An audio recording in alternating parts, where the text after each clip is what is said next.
diese Nervosität, die verbreitet ist heute, die hängt mit diesem nicht empfinden können dieser höheren Gerechtigkeit des Gottes. Die Zeit hat sich verändert. Rudolf Steiner im Äther-Zeitalter. Diesmal möchte ich die Betrachtung von neuen Karma-Organen, das in uns gegenwärtig ausgebildet wird, weiter fortsetzen. Am Anfang möchte ich noch die Gedanken im letzten Video etwas repetieren und dann dazu möchte ich noch einige neue Gedanken aussprechen. Also das Thema ist dieses neue physische Organ, das in uns entwickelt wird, mit dem man sich an die frühere Erdenleben erinnern kann. Und Steiner sagte ja, dass dieses Organ eben dann unabhängig von dem, wie weit der Mensch spirituell entwickelt ist oder nicht, einfach für alle Menschen da sein wird.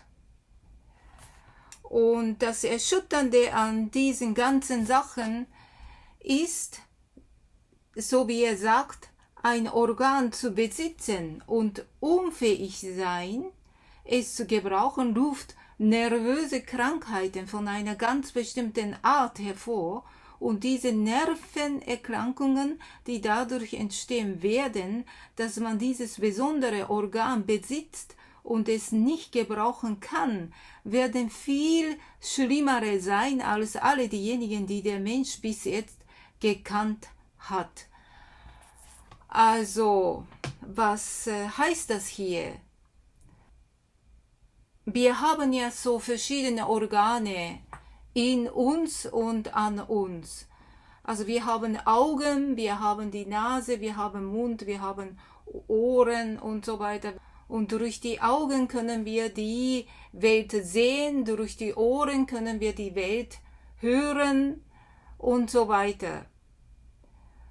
Und alle diese physischen Organe, also die physischen Sinnesorgane, sind eigentlich so entstanden, dass diese Ätherkräfte sich dort eine Art verdichtet haben.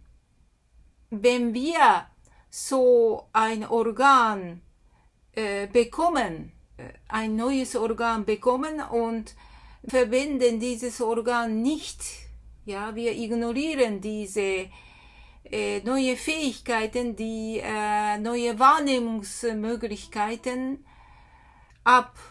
Und dann sind diese gewisse Kräfte, die ätherische und astralische Kräfte, die dafür zur Verfügung gestellt werden, sie werden nicht gebraucht. Aber die Kräfte, die da sind, die nicht gebraucht werden, in richtiger Art und Weise, zum richtigen Zweck, gehen sie nicht einfach weg, sondern sie werden irgendwie trotzdem verwendet, aber nicht richtig.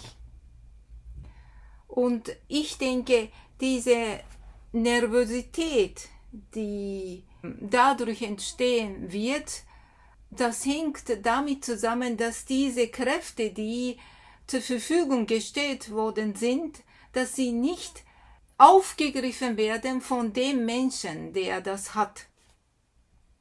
Und ich denke, dieses Organ ist natürlich noch im Werden. Das ist noch nicht in dem Sinne ganz fertig. Wir kennen ja nicht so Phänomene in der Welt, dass massenhaft die Menschen sich so bis ins Detail an die frühere Leben erinnern.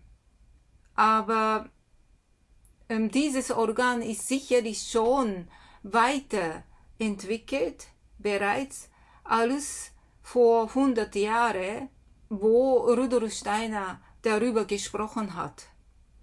Weil die Stimmung in der Welt hat sich sehr verändert, das Bewusstsein des Menschen hat sich diesbezüglich sehr verändert. Diese Akzeptanz von diesem Karma ist sehr groß, ja. Und deshalb, ja, denke ich, dahinter steckt sicherlich diese Tatsache, dass dieses Organ Licht schon gereift ist in uns, auch wenn das noch nicht so voll funktionsfähig ist. Und wahrscheinlich wir sind sehr stark in einem Übergangszustand. Und in dieser Übergangszeit treten ja verschiedene Probleme auf.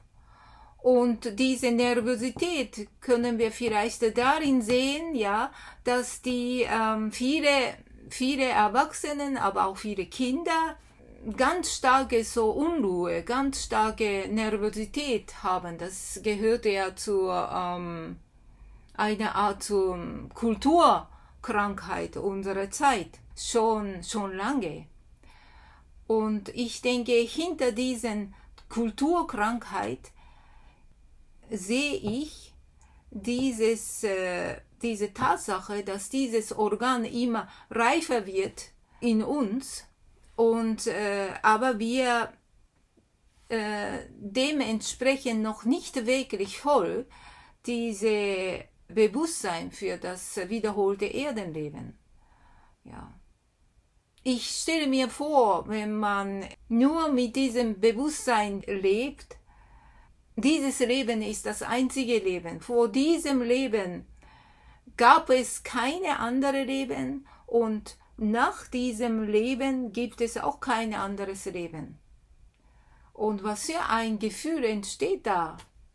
Also das muss eine merkwürdige Nichtigkeit oder eine merkwürdige Sinnlosigkeit muss gefühlt werden.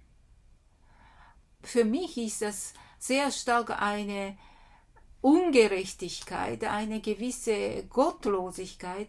Also ich empfinde, wenn dieses Leben einzige Leben wäre, praktisch, ist das auch sehr unlogisch. Ja. Also ich spüre keine höhere Gerechtigkeit. Ja. Und wenn man diese höhere Gerechtigkeit nicht empfinden kann im Leben, die eben nicht durch einen Menschen, durch die menschliche Kräfte nie erzeugt wird, sondern noch rein geistig, rein göttlich, ja, kann ja so eine wirkliche höhere Gerechtigkeit erzeugt werden. Und wenn man aber diese höhere Gerechtigkeit ja ablehnen muss, in Wirklichkeit, wenn man dieses Leben als einziges Leben sieht und keine weitere Leben nach diesem Leben oder vor diesem Leben sieht. Und diese Sinnlosigkeit, ja, erzeugt wahrscheinlich schon diese starke Nervosität. Also wenn ich auch sehe, wie viele Menschen heute so schnell reden, unglaublich schnell, sie reden in derartigen Geschwindigkeitstempo. Und ich habe dann früher, als ich in Deutschland lebte, so als Witz gesagt, viele Deutsche reden wie Gewehr. Ja. Und das klingt dann zwar irgendwie auch gut, sie lassen die anderen nicht zum Worte kommen, vielleicht sie merken tatsächlich auch nicht, dass sie dann den anderen dadurch unterbrechen.